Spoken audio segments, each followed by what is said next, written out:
মা কথাটি ছোট্ট অতি, কিন্তু যেন ভাই ইহার চেয়ে নামটি মধুর ত্রিভুবনে নাই। এই মায়ের ভাষায় কথা বলার জন্য 1952 সালের 21শে ফেব্রুয়ারিতে শহীদ হয়েছিলেন সালাম, রফিক, বরকত, জব্বর সহ নাম না জানা অনেকে। তাদের মহান আত্মত্যাগের প্রতি সম্মান জানাতে প্রতি বছর 21শে ফেব্রুয়ারি আন্তর্জাতিক মাতৃভাষা দিবস হিসাবে পালন করা হয়। শুধুমাত্র আমাদের দেশই নয়, পৃথিবীর আরও 188 দেশে এই দিনটিকে আন্তর্জাতিক মাতৃভাষা দিবস হিসাবে পালন করা হয়। ফেব্রুয়ারি মাস মানে ভাষার মাস। মহান ভাষা আন্দোলনে অমর শহীদদের প্রতি সম্মান জানাতেই প্রতি বছর বাংলা একাডেমি আয়োজন করেন অমর একুশে বইমেলার। প্রতি বছরের ন্যায় এই বছরও মেলা অনুষ্ঠিত হচ্ছে বাংলা একাডেমি ও শহীদ সোহরাওয়ার্দী উদ্যানে।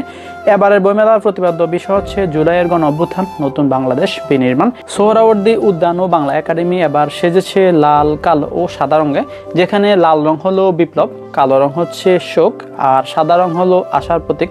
শুরু হয়েছে অমর একুশে বইমেলা, চলবে সম্পূর্ণ ফেব্রুয়ারি মাস জুড়ে। মাসব্যাপী বই নিয়ে এই আয়োজনের জন্য বছর জুড়ে অপেক্ষায় থাকেন পাঠক, লেখক ও প্রকাশক। এবারের মেলায় অংশ নিচ্ছে 708টি প্রকাশনা প্রতিষ্ঠান, যেখানে বাংলা একাডেমি প্রাঙ্গণে 99টি এবং সোহরাওয়ার্দী উদ্যানে অংশ নিবে 609টি প্রতিষ্ঠান।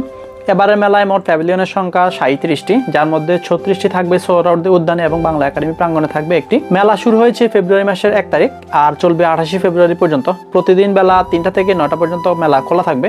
রাত 8:30টার পর নতুন করে কেউ মেলা অঙ্গনে প্রবেশ করতে পারবেন না। ছুটির দিন বইমেলা চলবে 11টা থেকে রাত 9টা পর্যন্ত। 21শে ফেব্রুয়ারি মহান শহীদ দিবস এবং আন্তর্জাতিক মাতৃভাষা দিবসে মেলা শুরু হবে সকাল 8টা এবং চলবে রাত 9টা পর্যন্ত। যারা বই পড়তে ভালোবাসেন তারা চলে আসতে পারেন অমর একুশে বইমেলায়।